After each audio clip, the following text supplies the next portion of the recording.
The purpose of this video is to learn how blunt force injuries or trauma of the chest can affect your vital organs like your heart and lungs.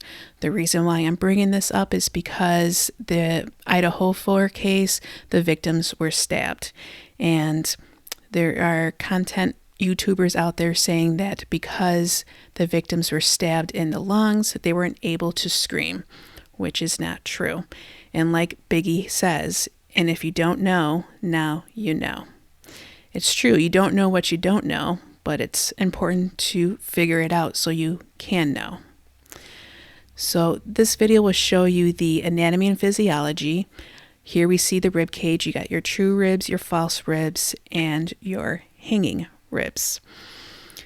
All of these aspects help you with your, not only the protection, but also help you with inspiration and expiration.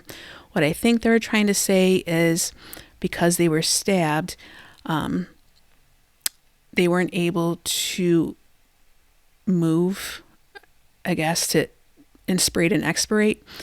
But the thing of it is that your lungs are a vital organ that helps with the exchange of oxygen and help you expirate carbon dioxide. And you have two sets of lungs, but there's 3 lobes on the right side and 2 lobes on the left. So you get stabbed in one lobe, you have other lobes to help with the exchange of oxygen. What really damages the lungs from blunt force trauma, either from the ribs being broken or from a stabbing, is the after effect, the pleural cavity, which protects the lungs. That could cause the inability for the exchange of oxygen at that particular area. So here you'll see the anatomical view, that is the front. If you watch the Karen Reed case, the forensic pathologist was talking about that. And then this is the back, the posterior, as it is medically deemed, the posterior view. Think of the back, think of posture. So then you'll see here at the front, at that tip of the sternum, at the bottom, that tip, that's a xiphoid process. That's what you use in order to do CPR. You put the 2 finger breaths there, and then you put your palm next to it. It gives you a good idea of where your heart is to help pump blood throughout your body. Now we're going to listen to a video that does a great job expressing and explaining about inspiration and expiration. Primary organ in the respiratory system because it's the essential organ of respiration. But it doesn't work alone. We have muscles called muscles of inspiration, which aid in expanding the thoracic cavity to further decrease the pressure so that air can come in.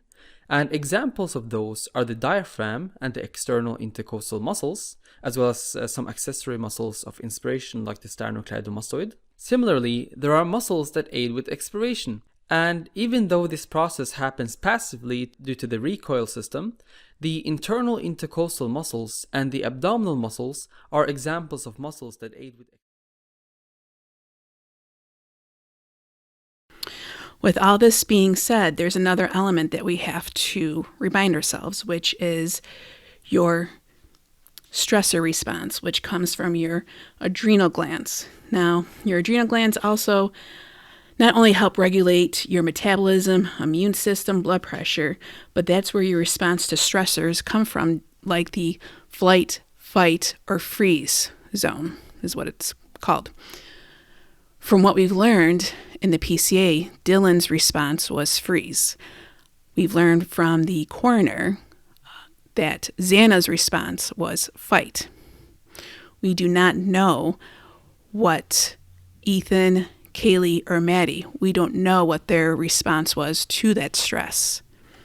As you see with the video above, it explains further on how the adrenaline rush can help you or help aid you in moments of need.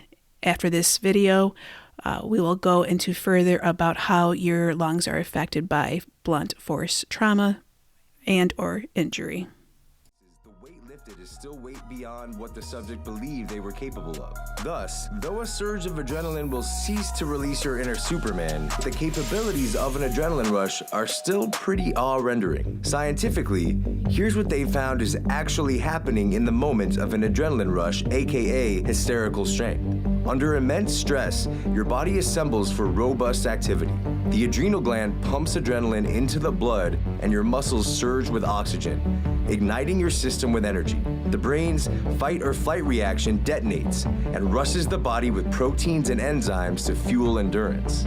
We preserve this strength for a reason. Though scientific understanding is still limited, many researchers believe we keep such a reserve of unharnessed strength predominantly for safety reasons. When pushing our bodies to the limit, we create the potential risk for tears in muscle tissue, ligaments, tendons, etc. Creating such risk in times other than life or death is evolutionarily unwise. The body pulls out all the stops and lets you turn up the dial to 11. You don't feel the ache of your muscles, you don't feel the pain, you just do what needs to be done.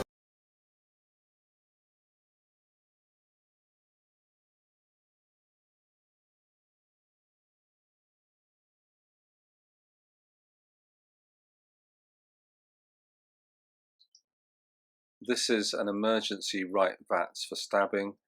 The patient was a 16-year-old young man who was stabbed on his right-hand side, low down, close to the diaphragm. He had a chest drain put in by the trauma team in his local hospital, and there was ongoing bleeding with a pneumohemothorax, and he was transferred urgently to our hospital. He was hypotensive. This is the scout view showing the inserted chest drain. And here we have a run through of the CT. There's hematoma, pulmonary contusion. You just saw the chest drain, lungs partly deflated. The first view is via the hole used for the chest drain, and in that you can see a large hematoma. That's my finger identifying the defect in the diaphragm from the stab wound. It's passing through the stab wound, and here is the Rampli forceps taking out that hematoma. I also use water to help break it down.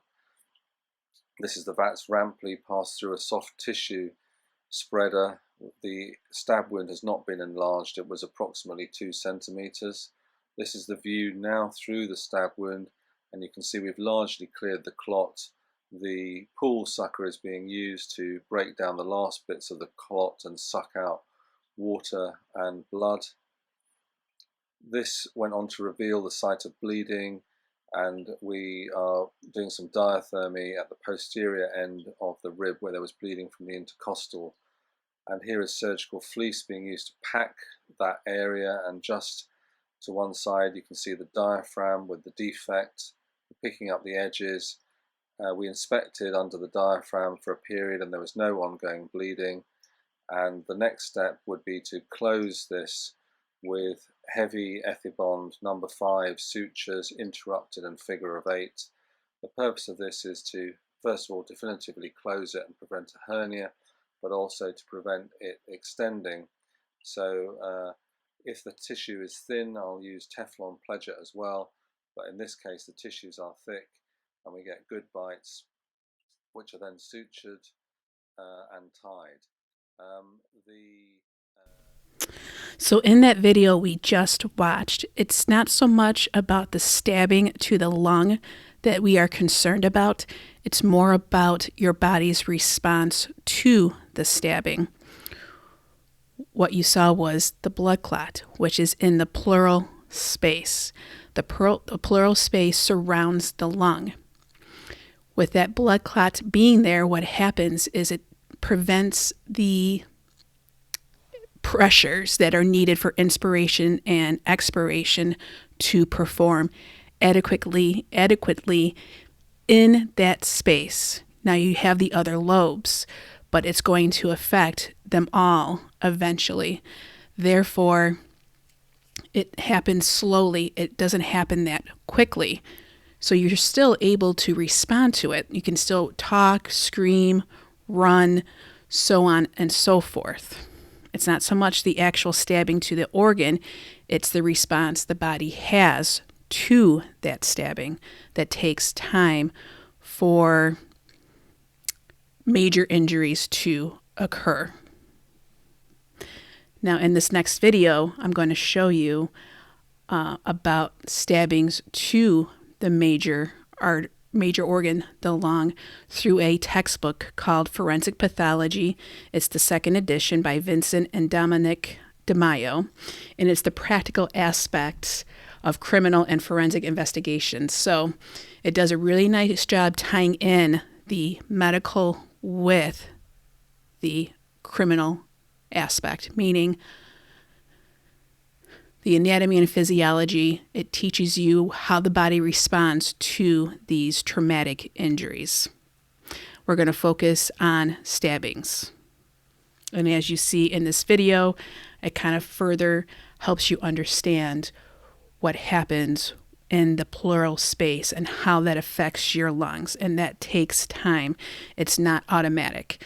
Therefore, in this case with the Idaho 4, we were told that there are multiple stabbings of the chest, but we don't know the exact location of the chest. But as I mentioned before,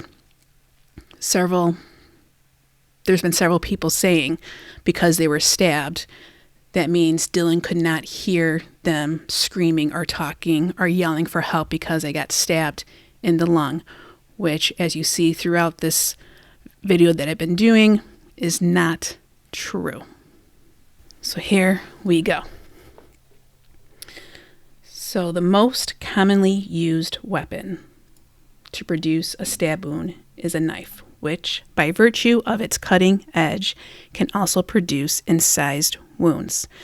The typical weapon is a flat-bladed, single-edged kitchen, pocket, or folding knife with a 4 to 5 inch blade. Other devices such as ice picks, scissors, screwdrivers, broken glass, forks, pens, and pencils have been used to inflict stab wounds. So pertaining to this case, we don't know all of the utensils used on the victims. We're told it's all we have is a knife sheath, but the wounds are different. So many of us believe other weapons were used based on what the coroner had mentioned, that the wounds were not all the same and that there were gaping wounds. So hopefully we learn more about that. But the force needed for a knife to perforate the skin depends on the configuration and sharpness of the tip of the knife. The sharper, more needle-like the tip, the more readily it will perforate the skin. So once the tip has perforated the skin, the rest of the blade will slide into the body with ease. As long as it does not contact bone, a knife can readily pass through organs with very little force. Thus, even if a knife blade is driven its complete length into the body, this does not necessarily mean that the stab wound was inflicted with great force.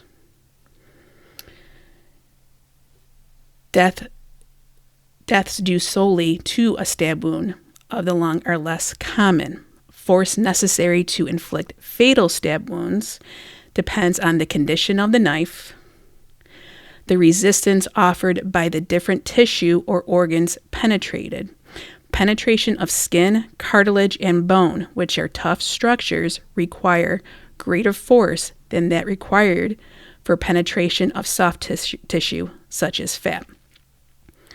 Therefore, the tissue or organs penetrated by the knife will indicate the amount of force exerted by the assailant.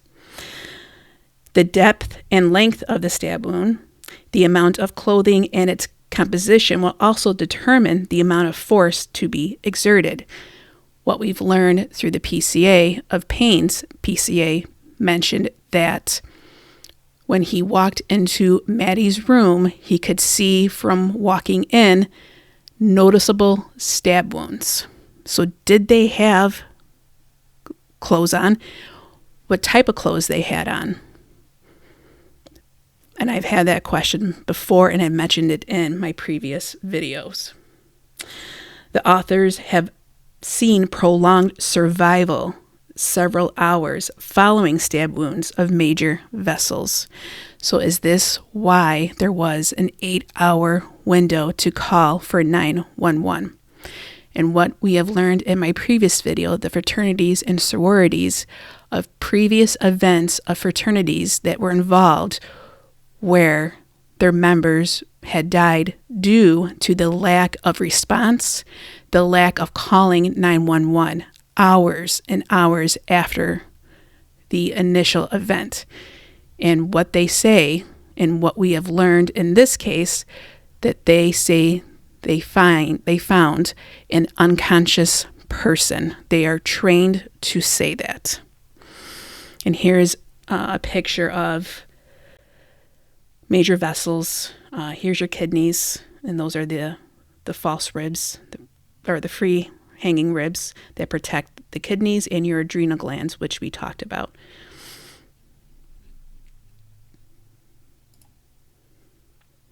So in the manner of death, most deaths due to stab wounds are homicides. In such killings, multiple wounds are usually widely scattered over the body. Most of the wounds often fail to penetrate deeply and thus are not life-threatening. Now this part is very important. So all knives thought to have injured or killed an individual should be examined for the presence of blood or tissue. Any blood or tissue present can be typed by DNA techniques so as to link the weapon to the victim. To link the weapon to the victim. We have a knife sheath, and all we know is that we have the accuser's DNA, alleged DNA. But we have no DNA of the victims attached to that sheath. So it is possible, though, for a knife or similar weapon to not show microscopic blood staining after it has been used to stab an individual. Even though the blade or recess may appear to be free of blood or tissue, analysis of wiping of the blade might still yield sufficient tissue to perform at least have limited DNA. So you may not see the microscopic blood, but there'll be other tissue, other forms of evidence on there to link to the victims, like clothing, fibers. Payne said you can see visible stab wounds on the victims. How? Through the clothing? But here, one can never definitely link a knife to a wound unless the tip of the knife has embedded itself in the body and broken off. But if the knife is recovered, this tip can be matched to the knife by tool mark comparison analysis and typing. I got thrown off a little bit because you hear my dog. We just ordered pizza. So I'm going to pause it here. All right. So one can never definitely link a knife to a wound unless the tip of the knife has embedded itself in the body and broken off. Okay? And if the knife is recovered, this tip can be matched to the knife by tool mark comparison analysis and typing. So having a knife sheath is not really conducive in this forensic textbook.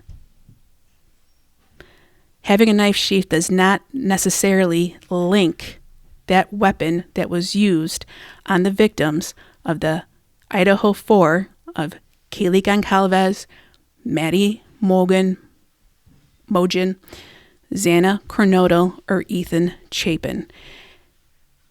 You need other evidence in order to prove that A, a knife was used, and B, if that knife sheath of that particular knife, you need the actual knife in order to compare it to the victim's. You need the victim's DNA on the knife or on the sheath in order to prove that that was used at the time of the murders. Let me know in the comments if you like this format of video I'm doing. This is what I was thinking more of doing for my Patreon.